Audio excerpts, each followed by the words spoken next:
Hi, I'm Ashaya from History Westeros here with Korey McDuffie, and today we are going to do a deck profile on an interesting build of Dredge that Korey decided to play in the Modern Open at SCG Indianapolis last weekend. So Korey, what led you to playing this type of deck? Well, Modern is a format with a lot of different decks and a lot of different strategies.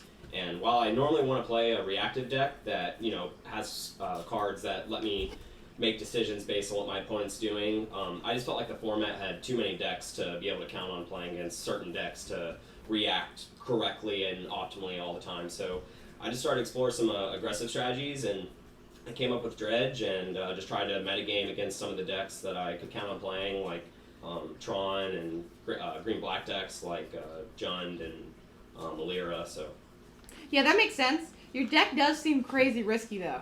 How did you do in the Open?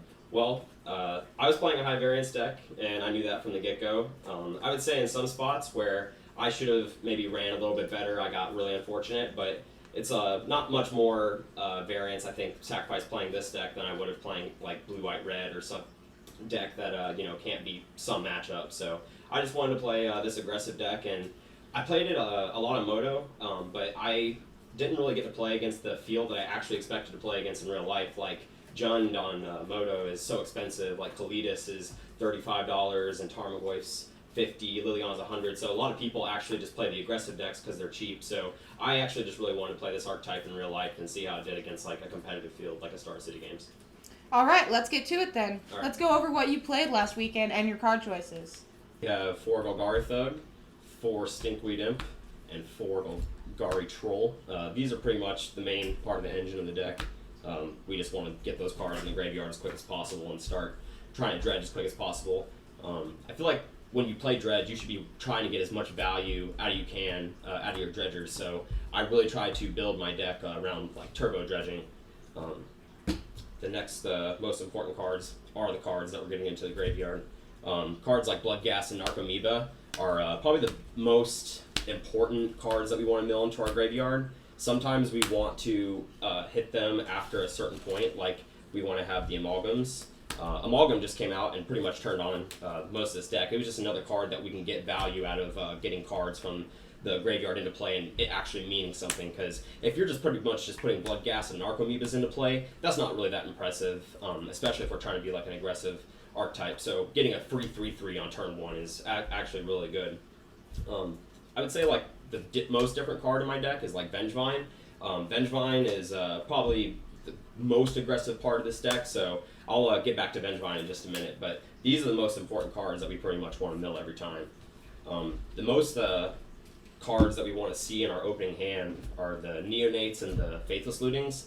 I'll pretty much have to mulligan a lot of the time as it is because I need to have my certain combo in hand, but pretty much any of these cards are going to enable our dredgers on turn 1, and I'll pretty much just mulligan to these whenever I don't have a way to get one of the dredgers in my hand to the graveyard. The Neonates are also really important. That just came out. They'll be able to turn on the Vengevine, whereas before it was really hard to get Vengevine into play. So having a 1 mana optimal creature that we want in the deck anyways to turn on Vengevine was really, really good. The 4 Street Wraiths, 2 Gataxian Probes. So these cards are probably some of the most replaceable cards in the Dredge archetype. I really want to have these cards for my build because I really am just trying to get as many cards in the graveyard on the first turn as possible. I factored in my land ratio too, counting on these cards. I don't really want to draw many lands, and I also want a lot of my dredges to be good. So these kind of like are good and bad for that reason, because they are really good if they're in your opening hand, but if you're milling them off the top, it's like making your dredges weak. So I would say if you were going to build another build of dredge, these cards could just not exist, but I was just trying to get as many cards in the graveyard on the first turn as possible, so those cards were pretty good for my build. Just a couple cards to get cards out of our hand were One with Nothing, Dangerous Wager, and Phantasmagorian. One with Nothing was alright. I would say it's like kind of a high variance card.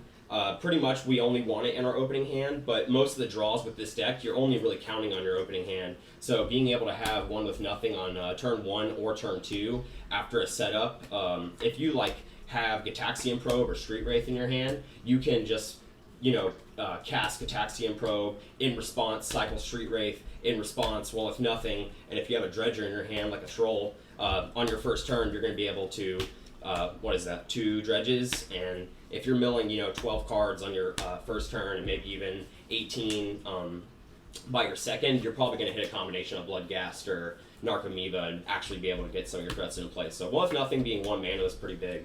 The Dangerous Wager, it's pretty much the same thing as Well If Nothing. I want to be able to discard the Dredgers in my hand and then actually be able to do something.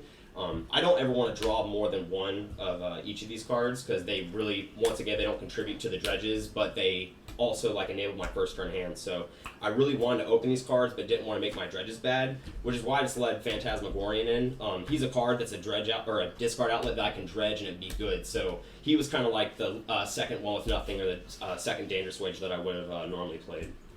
The last couple cards that were the most important for my build as far as playing the Vengevines was Wild Cantor, because my deck actually only plays 12 lands. I have 3 Mana Confluence, 4 City of Brass, which is a little bit better than Mana Confluence, a Mountain just in case I get Path or Ghost Quartered, and 4 Gemstone Mines.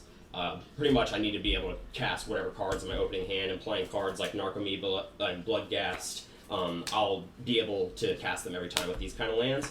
But Wild Cantor, like I was saying before, if you really only want to have one kind of card in your opening hand and be able to count on playing with knowing that you have that card in your hand, Wild Cantor pretty much allows you to invest your mana on the first turn, and if you have a card like Well If Nothing or Dangerous Wager and you're able to get Vengevine into the graveyard, and then be able to have Wild Cantor after you dredge back like a Thug or something, Thug and Bloodghast and Narcomoeba are all really castable with Wild Cantor. So Wild Cantor was probably the most important card for being able to play Vengevine. That's really awesome. What about your sideboard? Well, I expected most of the people to have Grafdigger's Cage, so I just went ahead and started off with 3 Ancient Grudge. It's a card that I can get value out of milling with my dredges, which is pretty much what I want to do anyways, so that was probably the most reason why I had 3 Ancient Grudge, aside from Grafdigger's Cage being the most one of the more played sideboard cards. I think that Grafdigger's Cage is also probably just the best card against me, because a lot of the cards that people are playing right now, like Scavenging Ooze and Rest in Peace, they are good against me, but if I get to go first, then I get to be able to go off before they play those kind of hate cards, which is another huge reason why I really want to play an aggressive build of this deck, because I think a lot of people would play those kind of hate cards too, and just in case I was on the play, I was going to be able to dredge, if I go ahead and put 18 cards in my graveyard by turn 2 and my opponent plays a Scavenging Ooze, maybe I can on the next draw phase, mill a Narcomoeba or a Bloodghast and have a land to be able to put all my stuff into play. And against those kind of green-black decks, Abrupt Decay is pretty good against them, but I also just wanted kind of more cards be able to universally kill Rest in Peace, and these cards kill Scavenging Ooze and Rest in Peace and Grafdigger's Cage. So I really liked these cards for most of the tournament. Another really cool thing about playing this deck is cards like Leyline of the Void are just kind of free, because we get to mulligan aggressively, and we only need to see a certain kind of couple cards in our opening hand anyways, and being able to have the Neonates and the Faithless Lootings to ditch these if we draw them is definitely not that bad, but it's also 0 mana, be able to turn off your opponent's entire deck, so in any kind of mirror match, this was a card that was really favorable in my sideboard. Knot of the Bone was another card that I really liked. I had to play the Forest just because I played so few lands in my deck, and I wanted to be able to reliably cast more of my spells without taking damage. I would bring in the Forest and Knot of the Bone, because if we're just turbo dredging on the first turn, I play 40 creatures, so if you mill any kind of 12 or 18 cards by your turn 3, which is really easy to do if you kept it opening hand, Knot of the Bone is just going to put them out of reach to being able to kill you in a game where Stinkweed Imp just trades with their creatures and buys you time and dredges your deck. Knot of the Bone actually just really buys you a lot. Even against decks that are really mid-range like Jund, I think Knot of the Bone is possibly not that bad, because since they play so few threats, and if you're boarding in the Abrupt Decays as it is, maybe you'll be able to buy enough time with Knot of the Bone and be able to kill them with Narcomoebas and Stinkweed Imps. The last couple cards on my side, I wanted some cards that were universally good on their own, but also cards that were kind of good against the hate. Like if my opponent plays Cage, these cards are actually like really good against them, and these cards are naturally good against the green-black mid-range decks, not just because they're 4/4s and 4/5s, but since we play 40 creatures, we can actually count on the delve being able to get rid of our opponent's graveyard, and these cards are actually just really good on their own because they also can't be Abrupt Decayed, but also the most important thing is they cost 1 mana because I really want to be able to cast Vengevine. So if we have Wild Cantor and like one of these, or if we just really have any of these, we'll be able to, if we have 3 lands and are behind, we can easily just cast like a Dredge, Golgari Thug, or a Narcomoeba or Bloodghast that we have, and then cast one of these and be able to put Vengevines into play. And Vengevine having 4 power is actually really important in those matchups because creatures of 4 power are going to be able to run over Tarmogoyf, and you don't really want them to be able to get over you in creatures, and you just want to keep the pressure. So I really liked having cards like these that were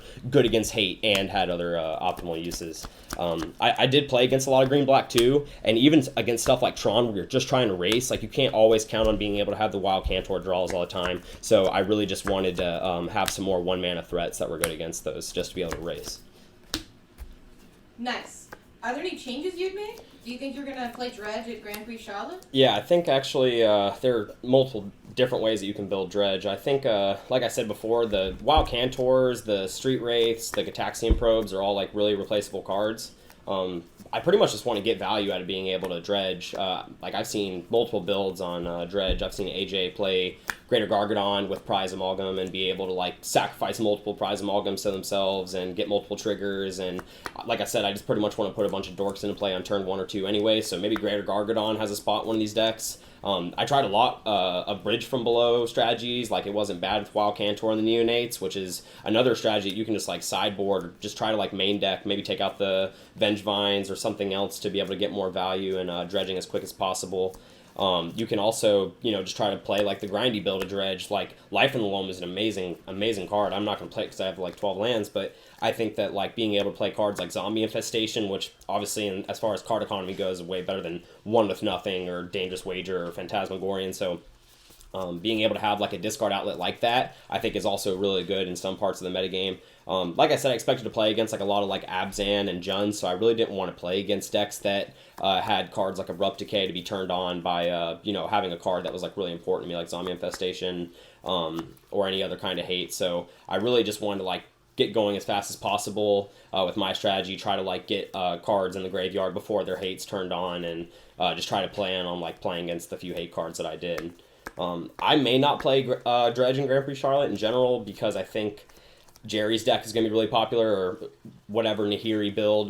Cards like Path to Exile and those kind of color combinations are like really bad for my deck. Like even Lightning Helix and Path and Snapcaster, if they open like any kinds of those cards, not including hate, a lot of my aggressive draws are turned off, and there's no way I can grind out a deck like Nahiri and Ancestral Vision. So I expect like a lot more blue, white, red to be in Charlotte this weekend. I think that there is a spot for some graveyard deck to be in the metagame, but I expect a lot more Path to Exile. So I may join a Nahiri strategy or some kind of reactive strategy this time, because I think that if the Nahiri cards and blue, white, red is so powerful, I think that those cards may be able to actually efficiently react to all my opponent's draws. So we'll see.